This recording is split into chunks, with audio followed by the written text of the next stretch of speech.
I should ask you the same. Isn't it a little bit hot to be working outside? My air conditioner broke. At least there's a breeze out here.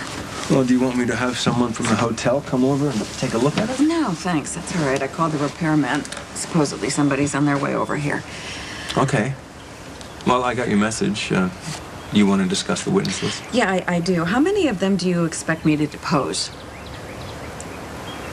I don't know. We can start with Sean Butler. He came by my office today. Good job tracking him down, by the way. Yeah, well, I farmed it out to a process server.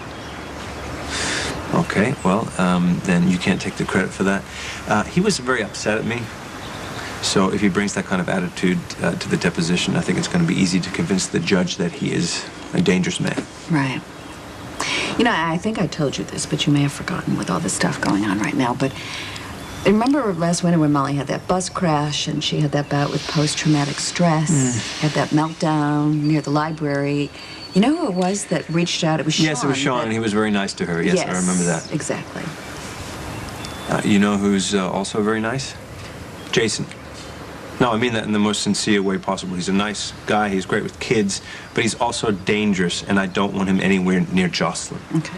That being said, Sean helped my child, and he had nothing to gain for that. He just showed compassion to a scared little girl, and I, for one, am uncomfortable about dragging him through court, opening sealed records to show that he's a danger to Jocelyn when he hasn't even guarded her. He's not doing that anymore. And he shouldn't have guarded her, and he wouldn't have if he'd been checked out properly. I get the argument. Right. I really do. But don't you think it's just a bit off point?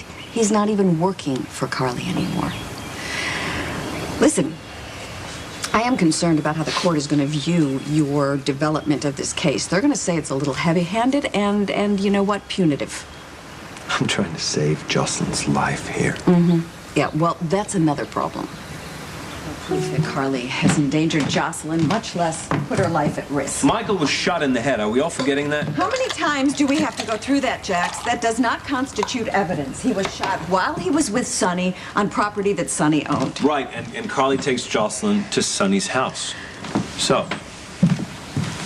No gunshot was exchanged there, so if you try to make Sonny look like he's a danger to Jocelyn because Michael was shot, it's like saying that a bus can crash, so Carly shouldn't take Jocelyn on a bus because it's dangerous. It's a specious argument. It's ridiculous, and I disagree with you. I'm your friend. I know you're a good parent, but this judge doesn't necessarily know that. And from my lawyer perspective, Carly's looking better and better to this court. It's the judge's job to make a decision in the best interest of the child, well, right? The court's interpretation of that and yours are two entirely different things. To demonstrate that I am better for Jocelyn, that I can keep her safe.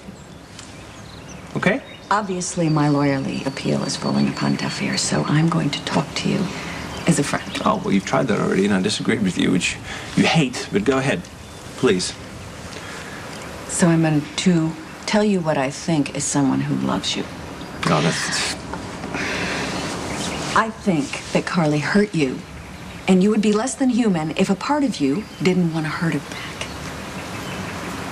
Hanish, Carly, I'm trying to save my daughter, and if you don't believe me by now, I'm not going to convince you. I believe that you're very sincere about your concern for Jocelyn. In part because it's an acceptable place to put your anger in your... Yes, and I have every right to be angry. I'm trying to save my kid here. You won't allow yourself to be mad at Carly for ending your marriage. You won't fight for the divorce, so you're fighting for Jocelyn. That's ridiculous. I would never put any of us through this to sort of lash out at Carly. Oh, by any of us. Do you mean Michael and Morgan? Because you know we don't need the boys. Look, Michael is a perfect example of what a horrible mother Carly is. Do you really want to hold him up there like some freak, like some brain-damaged ex-con who's too dangerous to be around his sister? No, I don't want to do that. I'm hoping that it won't come to that. Then what about Morgan? You've been his stepfather for years. You take him sailing, Disneyland, you endure all those karate tournaments. I love Morgan. Then why would you put him through this? Why would you make him have to answer questions? No matter what he says, no matter what happens, he's going to blame himself. Okay, you know what? Then schedule the boys' deposition last. That way, if Carly decides to compromise, then the boys won't have to testify at all. By compromise, do you mean that Carly accepts visitation and you get sole custody because she's not going to do that? I wouldn't do that. Oh, she doesn't have much of a choice, does she? You are dangerously overconfident. Look, Carly and I are going to meet with the mediator tonight, and I'm sure that this woman is going to see that I can provide a safer environment for Jocelyn. Not if she thinks you're smug, arrogant, and entitled. That's not very nice. Like I said, I know you're a great guy, but this mediator doesn't necessarily know that. And this custody case is not bringing out the best aspects of your personality, so I would proceed with care. I'm sure that Sean Butler has run to Carly by now, and she's livid. I'm sure she wants to tell me in person how unfair I'm being and that she's never going to give up fighting for Jocelyn, so the timing will be pretty perfect. So the mediator's going to walk in on Carly unloading on you? Is that what you planned? I can't control what Carly's going to do. I better get back to the office, do some work. It appears your air conditioner man is a no-show. Good. Then I'll call them and scream at them because it'll help me unload some of my hostility. Okay, I love you. I love you too. Bye-bye. Bye. Jax? Yes? Don't get so locked into what you want that you miss the chance to do what's right for your daughter. Don't worry about me. I'm going to be fine. I am worried about you. Really worried.